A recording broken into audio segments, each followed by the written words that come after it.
டேய், drawing exam எல்லாரும் முடிச்சிட்டிங்களா இல்லையா? என்னடா இது, ஒரு கலரிங் பண்ணுறதுக்கே இவ்வளோ நேரம் எடுக்கிறீங்க. அப்போ மற்ற எக்ஸாம்லாம் எப்படிடா எழுதுவீங்க நீங்கள்லாம்? சரி சரி, எல்லாம் கலரிங் பண்ணது போதும், பேப்பரை கொடுங்க, நான் கரெக்ஷன் பண்ணி இங்கேயே கொடுத்துட்டு போகிறேன். ஃபஸ்ட்டு பேப்பர் யாரோடது? அன்வர். அன்வருக்கு என்ன பிக்சர் வந்துச்சு? காரா? சரி ஓகே, கொஞ்சம் நல்லா தான் பண்ணியிருக்கிறான். எவ்வளோ போடலாம்? ஒரு 10க்கு வந்து ஒரு 8 கொடுக்கலாமா? சரி ஓகே, 9 கொடுக்குறேன். இந்த அன்வர் வாங்கிக்கோ, நல்லா தான் இருக்கு உன்னோட காரு. சார் சார் சார் எனக்கு 10 அவுட் ஆஃப் 10 போடுங்க sir. Sir please sir. Sir 10 out of 10 போடுங்க சார். இரு தர்ஷன், உனக்கு என்ன வந்திருக்கு? டொனால்டுக்கா? நல்லா தான் இருக்குது. இன்னும் கொஞ்சம் நல்லா கலரிங் பண்ணியிருக்கலாம். என்ன ஸ்டொமக்கு போய் மெரூன் கலர் கொடுத்து வச்சிருக்கிற? நம்ம கிளாஸ் ரூமோட ஃப்ளோர் மெரூன் கலரில் இருக்கிறனால இதுக்கும் மெரூன் கலர் கொடுத்து வச்சிட்டியா? ஆனால் உனக்கு நான் 8 தான் கொடுக்குறேன் தர்ஷன். இந்தா வாங்கிக்கோ. சார் என்ன சார் 10 அவுட் ஆஃப் 10 போட்டுக்கலாம்ல? ஐயோ இப்போ என் பேப்பர் என்ன பண்ண போறாங்கன்னு தெரியலையே. இங்க போறீங்க சார், எனக்கு 10 அவுட் ஆஃப் 10 போட்டாங்க. ஐயோ ஜாலி ஜாலி ஜாலி. எல்லாரும் என்னை பார்த்து சிரிச்சிங்களா? கலரிங் பார்த்து பார்த்தீங்களா? ஒரே ஒரு கலரை வச்சு பூனைக்குட்டிக்கு அழகா கலரிங் பண்ணி 10 அவுட் ஆஃப் 10 வாங்கிட்டேன். என்னப்பா எனக்கு இப்படி கொடுத்துருக்காங்க. ஐயோ நான் 7 மார்க் தான் கொடுத்துருக்காங்க. நல்லாவே இல்லை. சரி பரவாயில்ல. இங்க பாருங்க சார், எனக்கு வெரி குட் போட்டிருக்காங்க. 10 out of 10. Jolly jolly jolly. இங்க பாத்தீங்களா என்னோட பாய்க்கு சார் எனக்கு 10 அவுட் ஆஃப் 10 கொடுத்துருக்காங்களே. வெரி குட்லாம் போட்டாங்க. செம்ம ஜாலியா இருக்கு. சார் சார் எனக்கும் 10 அவுட் ஆஃப் 10 போடுங்க sir. Sir please sir. Sir என்னங்க சார் 9 அண்ட் ஆஃப் தான் போடுறீங்க? சார் வீ குட்டால் போடுங்க சார். வெறும் குட்டு தான் போட்டிருக்கீங்க. இங்கே பாரு பிரியா, உனக்கு 9 அண்ட் ஆஃபே போட்டிருக்கேன். அது பெரிய விஷயம், வாங்கிக்கோ சரியா? இது என்ன, இது போக்கிமோனுக்கு மல்டி கலர் யார் போட்டு வச்சிருக்கிறது?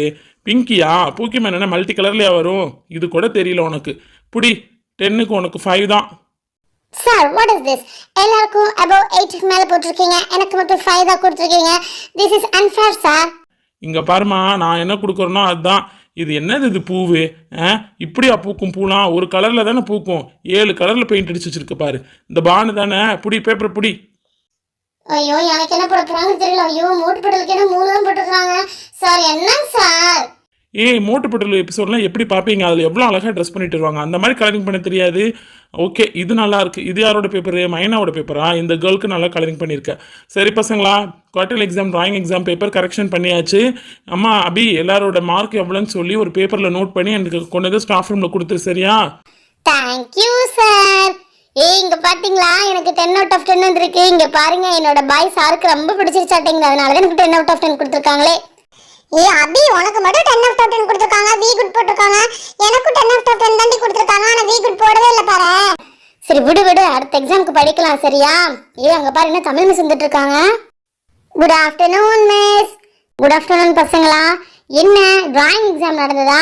சரி சரி, டிராயிங் எக்ஸாம் நடத்ததெல்லாம் போதும், எடுத்து வைங்க. உங்களுக்கு நெக்ஸ்ட் மேக்ஸ் எக்ஸாமாம்ல, மேக்ஸ் மிஸ் இன்னைக்கு வரல, அதனால உங்கள் கிளாஸ் என்னைய பார்த்துக்க சொல்லியிருக்காங்க. நான் பாட்டுக்குள்ள என்னோட சேரில் போய் உட்காந்துட்டு தமிழ் பேப்பரை கரெக்ஷன் பண்ண போகிறேன். சீக்கிரமாகவே கரெக்ஷன் பண்ணலான்னு பார்த்தேன். ஹெச்எம் மிஸ் கூப்பிட்டு எனக்கு ஒரு ஒர்க்கு கொடுத்துட்டாங்க. அதனால கரெக்ஷன் பண்ண முடியாமல் போயிடுச்சு. நீங்கள் எல்லோரும் என்ன பண்ணுங்கள், டிராயிங் பேப்பரெல்லாம் எடுத்து பேக்கில் வச்சுட்டு மேக்ஸ் புக்கு மேக்ஸ் நோட் எடுத்து வச்சு போடுங்க சரியா? தெரிஞ்சவங்க தெரியாதவங்களுக்கு சொல்லிக் கொடு. நான் இந்த தமிழ் பேப்பரை கரெக்ஷன் பண்ணுறேன். அப்பா, ஸ்டாஃப் ரூமில் உட்காந்து இந்த பேப்பரை கரெக்ஷன் பண்ணலான்னு பார்த்தா அடுத்தடுத்து ஒருத்தர் மாற்றி ஒருத்தர் ஏதாவது ஒரு ஒர்க்கு கொடுத்துட்டே இருக்கிறாங்களே. சரி, இன்னைக்கு இந்த 7th A உட்காந்து இந்த பேப்பரை கரெக்ஷன் பண்ணலாம். ஒச்சுச்சு, தமிழ் பேப்பர் இங்கே வச்சு கரெக்ஷன் பண்ணுறாங்க நம்ம முன்னாடியே. நான் வேற 2 மார்க்லாம் 2 எழுதவே இல்லை தெரியுமா? ஐயோ மிஸ் வேற கூப்பிட்டு கேட்டாங்கன்னா என்ன சொல்றதுன்னே தெரியல. சரி மேக்ஸாவது போடுவோம், மேக்ஸ் எக்ஸாமாவது நல்லா எழுதணுமே. அபி நான் தமிழ் எக்ஸாமும் ஒழுங்காவே எழுதலடி, மேக்ஸ் எக்ஸாமாவது நல்லா எழுதணும். ப்ளீஸ் எனக்கு சொல்லி கொடுக்குறியா? சரி வாகாத்திமா, நம்ம கம்பைன் ஸ்டடி பண்ணலாம். நான் உனக்கு சொல்லித்தரேன் சரியா? நம்ம மேக்ஸில் ஃபஸ்ட்டு சாப்டர் எடுவேன். பசங்களா என்ன எல்லாம் வளவளன்னு பேசிகிட்டு இருக்கிறீங்க? டிராயிங் பேப்பர் எடுத்து எல்லோரும் பேக்குள்ளே வைங்க. போதும் போதும், கலரிங் பண்ணதே பார்த்துட்டு இருக்காதீங்க.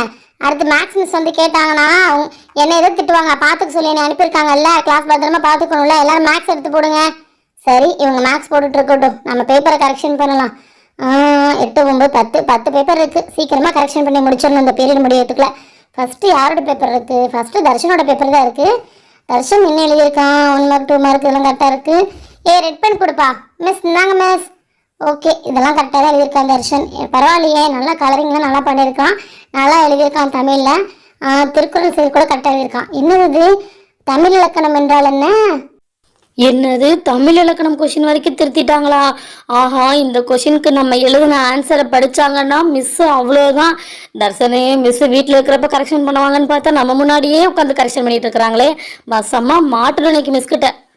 என்னடா இது ஆன்சரு? ஐயோ, நான் ஆன்சர் படிச்ச உடனே எனக்கு தலையை சுத்திட்டு மயக்கமா வர மாதிரி இருக்கு. தமிழை இப்படி தாறுமாறா எழுதி வச்சிருக்கிறிய தர்சனால முடியல. ஏம்மா எனக்கு மயக்கமா வந்துருச்சு. ஒச்சிச்சோ, அங்க பாருங்க தமிழ் மிஸ் மயக்கம் போட்டு விழுந்துட்டாங்க. டி தர்ஷன், என்னடா பண்ணி வச்ச? உன்னோட ஆன்சர் சீட்டு தான் கரெக்ஷன் பண்ணிட்டு இருந்தாங்க. இவன் வழக்கம் போல ஏதோ ஆன்சர் எழுதி வச்சுட்டானாட்டேங்குது. மிஸ் அந்த ஆன்சரை படிச்ச உடனே மயக்கமே போட்டு விழுந்துட்டாங்க. சீக்கிரமா யாராவது வாட்டர் கேன்ல இருக்க தண்ணி எடுத்துட்டு வாங்க. தமிழ் மிஸ் சீக்கிரமா நான் எழுப்பணும். எல்லாரும் வாங்கப்பா, சீக்கிரம் வாங்க. ஐயோ, மிஸ்ஸுக்கு என்னாச்சுன்னு தெரியலையே. மிஸ் மிஸ் என்னாச்சு மிஸ்? மிஸ் எந்திரிங்க மிஸ். மிஸ் எழுந்திரிங்க. ஐயோ மிஸ், என்னங்க மிஸ்? தர்ஷனோட ஆன்சர் சீட்டை படிச்சுட்டு மயக்கம் போட்டு கீழே விழுந்துட்டீங்க.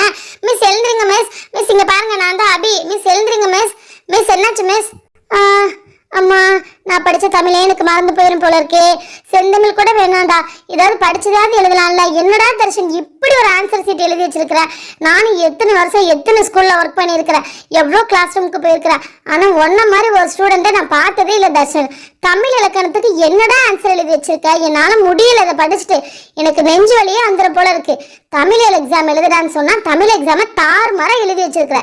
பேப்பரை பார்க்க பேப்பர் மாதிரியா இருக்கு. ஏய் பசங்களா, இங்க பாருங்க, இந்த தர்ஷன் எப்படி தெரியுமா தமிழ் இலக்கணத்துக்கு ஆன்சர் எழுதியிருக்கிறான். நான் படிச்சு காட்டுறேன். இவன் எழுதியிருக்கிற லட்சணத்தை நீங்களே பாருங்க. என்னது, நம்மளோட ஆன்சர் சீட்டை வாசிக்க போறாங்களா? இவங்களுக்கு எக்ஸாம் வந்துச்சுன்னா என்னோட ஆன்சர் சீட்டை எல்லாத்துக்கும் வாசிச்சு காமிச்சு ஒரே சிரிக்கிறதே பொழப்பா போச்சு. என்ன தர்ஷன், நீயும் வருஷம் இப்படிதான் எக்ஸாம் எழுதிட்டு இருக்க. இந்த வருஷமாவது தர்ஷன் கிளாஸ் டாப்பர் ஆவானான்னு கமெண்ட் செக்ஷன்ல எல்லாரும் கேட்டுட்டு இருக்காங்க. நீ எழுதியிருக்கிற தமிழ் பேப்பர் எல்லாருக்கிட்டே வாசிச்சு காமிக்கலாம். அப்பவாவது அவங்க லட்சணத்தை பத்தி தெரிஞ்சுக்குவாங்க. இங்க பாருங்க, தர்ஷன் எப்படி தமிழ் இலக்கணத்துக்கு ஆன்சர் எழுதியிருக்கான்னு உங்ககிட்டே வாசிச்சு காட்டுறேன் பாருங்க. தமிழ் இலக்கணம் குறிப்பு வரைகன்னு கேட்டிருக்கேன். எவ்வளவு இம்பார்ட்டன்டான கொஸ்டின் சொன்னதுக்கு இவன் என்ன தெரியுமா எழுதி வச்சிருக்கிறான்? தமிழ் இலக்கணம் என்பது தமிழை பற்றிய இலக்கணமாகும். மேலும் இந்த கேள்வி கேட்க மாட்டார்கள் என்று படிக்காமல் விட்டுவிட்டேன். இலக்கணம் என்ற சொல்லே எனக்கு பிடிக்காது. அதனால் வகுப்பில் தூங்கிவிட்டேன். மறுநாள் என் அக்காவுக்கு சீர் என்பதால் படிக்காமல் விட்டுவிட்டேன். ஏன் தர்சனே, உங்க அக்காவுக்கு சீர் வைக்கிறதெல்லாம் இங்க கொஸ்டின்ல கேட்டிருக்கிறாங்க. என்ன அப்புறம் என்ன எழுதியிருக்கிறேன்? நான் இலக்கணம் படிக்கலாம் என புக்கு எடுத்த போது மழை வந்து விட்டது. எனவே படிப்பதற்கு கஷ்டமாக இருந்தது. என் சிறு வயது முதலே எனக்கு இலக்கணம் மீது நாட்டம் இல்லை. இப்ப என்ன வளர்ந்து பெரிய மனுஷன் ஆயிட்டீங்களோ, இப்ப உங்களுக்கு இலக்கணம் படிக்கிறது கஷ்டமா இருக்கா?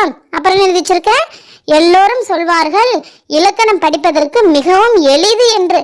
ஆனால் எனக்கு அப்படி ஒன்றும் தோன்றவில்லை. ஸோ என்னால் முடியலை. இதை படித்தவொன்னே எனக்கு நெஞ்சு வலியே வந்துச்சு.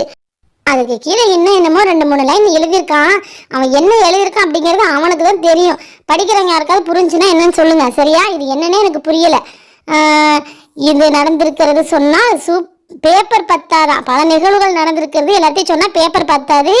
மேலும் தமிழ் இலக்கணம் குறிப்பு வரைக என்ற இந்த கேள்வி என்னை மிகவும் சங்கடத்தில் ஆழ்த்திவிட்டது. எதிர்காலத்தில் இது போன்ற கேள்விகள் கேட்க வேண்டாம் என்று தாழ்மையுடன் கேட்டுக்கொள்கிறேன். இங்க வாங்க தர்சன் ராசா, இங்க எந்திரிச்சு வாங்கம்மா கொஞ்சம்.